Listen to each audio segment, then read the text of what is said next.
Alright, this is extremely experimental here. I made some barbecue chicken, flavored cooked barbecue chicken. Our secret family recipe coleslaw, which ain't much to it. And I got some egg roll wrappers here. And what we're going to do is we're going to make some barbecue chicken egg rolls. Like I said, extremely experimental. But the last time I did an experimental egg roll, it was Korean barbecue, and it was one of the best things I've ever had. And unfortunately, I'm getting down to only having a couple left, so I'm going to have to make some more now.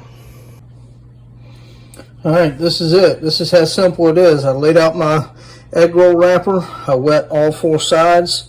I put the barbecue chicken mixture in there, put some coleslaw in there, and now all I'm going to do is wrap it up. Okay, had that mixture just a little too far back. Now I won't be able to wrap this up with one hand, but I just want to show you how I'll do it. And fold that right over like that and tuck this in nice and tight. And then take the corner, bring it over, and make sure it adheres. We're using two wrappers. I'm going to have to get that off. But anyway, you fold the two ends in, make sure it adheres, and then you'll fold it all the way. And then fold this piece over and just make sure you push down the corners so that it adheres to each other.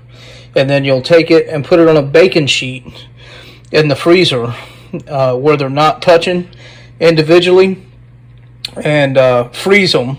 And then once they're froze, take them and put them in a good freezer bag, and they won't stick to each other after that. And then you can just pull them out one at a time. That's what I do. I pull out a couple, throw them in the deep fryer for about 2 to 3 minutes, and man, it's, gosh, just great.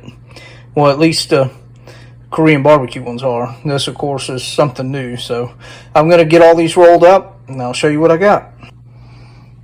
Okay, here we are with the first fold, and I just wanted to show you. Make sure you press down around all these areas. Make sure this is sealed off.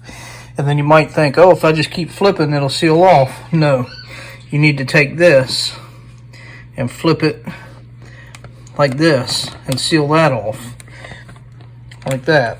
And then when you keep rolling it,